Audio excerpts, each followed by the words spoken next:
Maayong adlaw kaninyong tanan. Ano yan ang subject na kinig inyong agato ang programa sa TV Apolya.com ito gipanguluhan o gipangunahan sa Lay Catholic Apologies International Sir Jesano uban ko ninyo sa kadili nga panahon aron na panagisgot sa mga butang nga may kalambigitan sa atong pagtuong Katolika. Natay tagaan og reaksyon karon mga sir mga ma'am nga usa ka video sa usa ka pastoy nga magkatawa ko sa iyahang argumento pagnigar lang niya sa simbahang Katolika nga gitukod sa tuang Ginoong Jesucristo. So ato na siyang paminawon mga sir ug mga ma'am para at least kanang dili po unfair sa iya nga tagaan nato siya og reaction. Okay?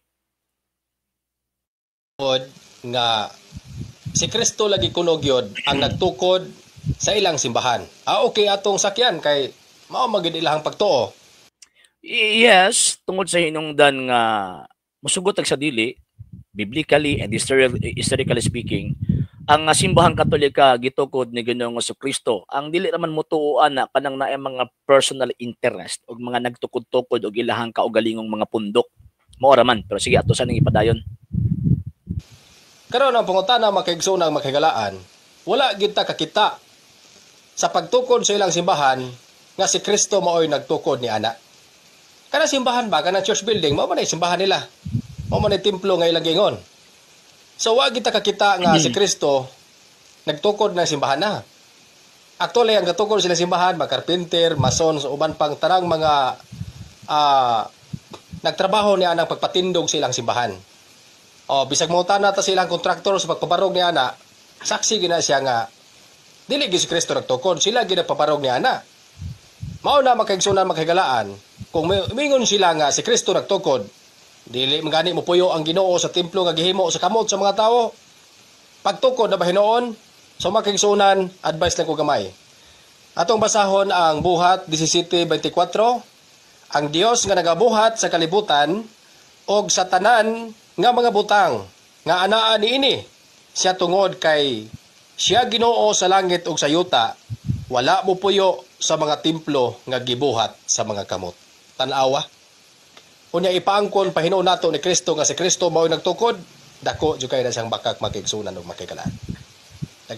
Okay. So ang iyang argumento magkatawa ta kay kung ako pa ang tawag ining membro ani maka-question ko kung giunsa niya pagsabot ang nakasulat sa balaang kasulatan ug ang kanang iyahang gitubag kuno concerning sa simbahang Katoliko. Ngano man kay ang iyang interpretation sa nakasulat sa Biblia ug kanang claim sa simbahang Katoliko nga siya gitukod na Ginoong Jesucristo dili mohaom sa iyahang gitawag og panabot. Nganong dili man mohaom sa iyang panabot tungod kay kanang gipunting nato nga gitukod ni Kristong Iglesia refer na sa society of people called out by God. Ang Dios ang nagtukod.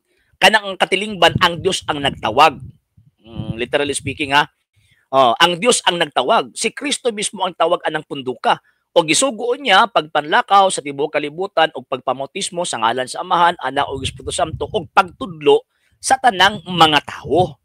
So buti pasabot kimintag si Kristo nagtukod sa Iglesia Katolika refer na sa institusyon, dili na sa building. Ang unahuna ining atong amigo, building ang gitukod, wrong, mali. Nga naman tungod kay lahi man ang term nga iglesia or ecclesia sa Griego o sa kanang termino nga sa Greek gyapon na kyriakon. Kanang kyriakon mao na siya ang house of worship. Dili ecclesia. Ang ecclesia, it is a convocation of people called out by God. So dinhi pa lang daan si pastoy dili na makadistinguish sa kalainan sa house of worship og sa term nga church, sa kyriakon og sa ecclesia. Diha pa lang daan surambaw na ang iyahang pagpanabot. Number 2, gi-quote niya ang Acts of the Apostles chapter 17 verse 24 nga ang Dios dili mo puyo sa mga templo nga binuhat lang og tao. Tama na. Pero figurative ang pagsulti sa mga apostol din na that refers to the institution. Kanang word nga templo din nga gigama or gihimo sa tao refer na sa mga institution nga kung diin gitukod og tawo.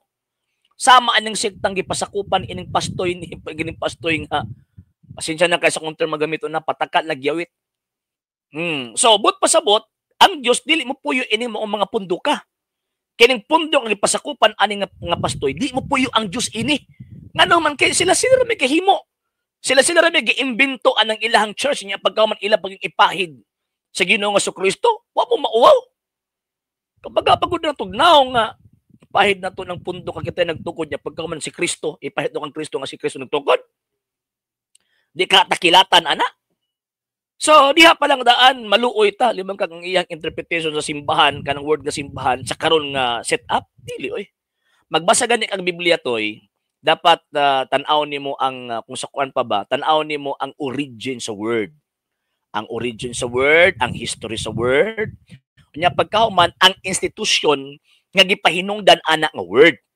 Ingon ana magtuon-toy, di lang kay magbasa lang Biblia, yango-yango lang kanya pagkahuman buot-buot kag hatag interpretation. Muna sa mga membro nga ani ni pastoy, dapat magbutang mo pangutana sa iyong pangunahuna ano na pastoy ni.